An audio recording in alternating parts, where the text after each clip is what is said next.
जय हिंद सभी स्टूडेंट को। स्वागत है आप सभी छात्रों का आज की क्लास में। प्यारे बच्चों, आज की क्लास में हम क्लास 10th बायोलॉजी के एक वीवीआई टॉपिक को समझेंगे और आपके मैट्रिक परीक्षा 2025 के लिए एक बहुत ही इम्पोर्टेंट क्वेश्चन के आंसर को भी लिखेंगे, नोट करेंगे। तो सभी छात्र क्लास को अच्छे से देखिएगा। क्लास पढ़ने का तरीका तो आपको पता ही होगा, नहीं है तो हम बता देते हैं। प्यारे बच्चों, सबसे पहले हम आपको यह सभी क्वेश्चन पढ़कर सुनाएंगे और इसके आंसर आपको पढ़कर सुनाएंगे। तो आप सभी छात्र सबसे पहले आराम से बैठकर सभी क्वेश्चन और उसके आंसर को सुने और समझे। उसके बाद हम आपको यह सभी क्वेश्चन और आंसर लाइन बाय लिखा देंगे, ठीक है। तो चलिए क्लास को शुरू करते हैं। क्वेश्चन है प्यारे बच्चों, बीजाणु द्वारा जनन से जीव किस प्रकार लाभान्वित होते हैं, ठीक है। बहुत ही अच्छा क्वेश्चन है, इम्पॉर्टेंट है और वीवीआई टॉपिक भी है। समझिए कि बीजाणु द्वारा जनन से जीव किस प्रकार लाभान्वित होते हैं, ठीक है। तो चलिए इसके उत्तर, इसके आंसर में देखते हैं कि क्या क्या चीज़ नोट करनी है, ठीक है। अभी पहले आप बस आराम से समझिएगा।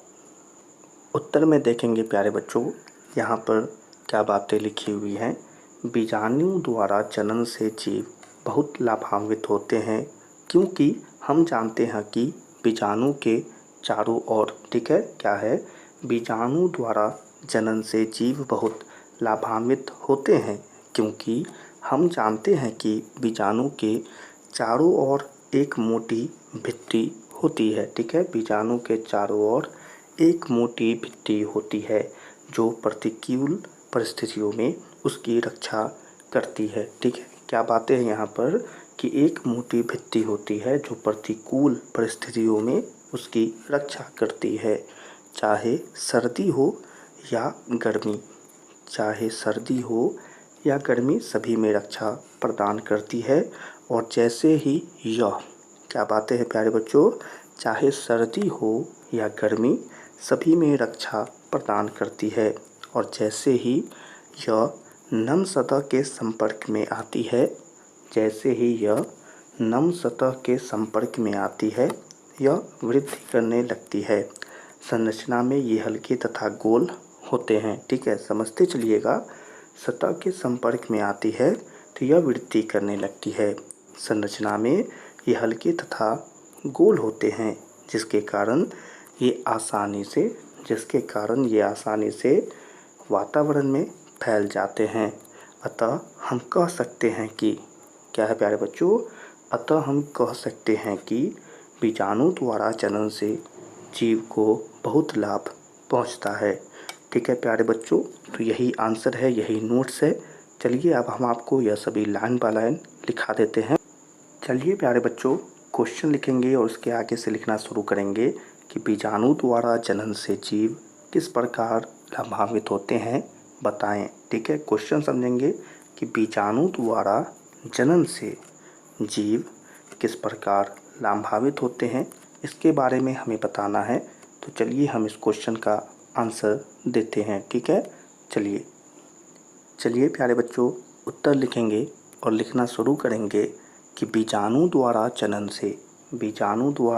से जीव बहुत लाभान्वित होते हैं क्योंकि हम जानते हैं कि बीजाणु के चारों ओर, क्या लिखेंगे प्यारे बच्चों, बीजाणु द्वारा जनन से जीव बहुत लाभान्वित होते हैं क्योंकि हम जानते हैं कि बीजाणु के चारों ओर, फिर से सभी बच्चों के लिए बता देते हैं कि बीजाणु द्वारा जनन से जीव बहुत लाभान्वित होते हैं क्योंकि हम जानते हैं कि बीजाणु के चारों ओर एक मोटी भित्ति होती है, क्या प्यारे बच्चों, और एक मोटी भित्ति होती है जो प्रतिकूल परिस्थितियों में उसकी रक्षा करती है, चाहे सर्दी हो या गर्मी। क्या लिखेंगे प्यारे बच्चों, उसके चारों ओर एक मोटी भित्ति होती है जो प्रतिकूल परिस्थितियों में उसकी रक्षा करती है, चाहे सर्दी हो या गर्मी।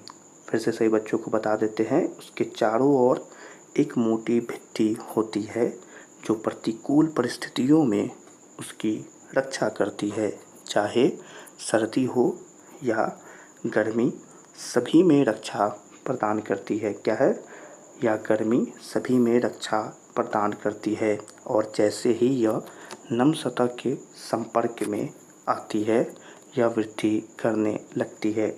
क्या लिखेंगे प्यारे बच्चों?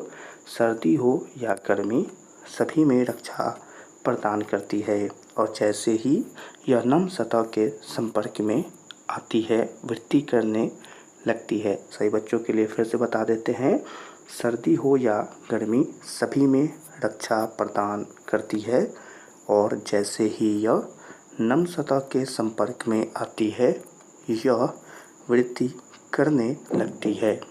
क्या लिखेंगे प्यारे बच्चों?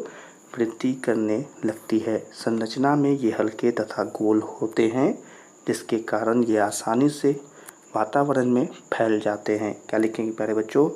वृद्धि करने लगती है। संरचना में ये हल्के तथा गोल होते हैं जिसके कारण ये आसानी से वातावरण में फैल जाते हैं। क्या लिखेंगे प्यारे बच्चों? वृद्धि करने लगती है। संरचना में ये हल्के तथा गोल होते हैं जिसके कारण ये आसानी से वातावरण में फैल जाते हैं। ठीक है, क्या लिखेंगे? वातावरण में फैल जाते हैं। ठीक है, अतः हम कह सकते हैं कि बीजाणु द्वारा जनन से जीव को बहुत लाभ पहुंचता है। क्या लिखेंगे प्यारे बच्चों? अतः हम कह सकते हैं कि बीजाणु द्वारा जनन से जीव को बहुत लाभ पहुंचता है। अतः हम कह सकते हैं कि बीजाणु द्वारा जनन से जीव को बहुत लाभ पहुंचता है। ठीक है, तो यही आंसर है, यही नोट्स है। आप सभी बच्चे इन सभी नोट्स को अपने नोटबुक में ज़रूर नोट करिए। अगर अभी तक नहीं नोट किए हैं तो इस वीडियो को पीछे करके या इस वीडियो को दोबारा देखें और सभी नोट्स को अपने नोटबुक में ज़रूर नोट कर लीजिएगा, क्योंकि ये आपकी मैट्रिक परीक्षा 2025 के लिए बहुत ही इम्पोर्टेंट क्वेश्चन है।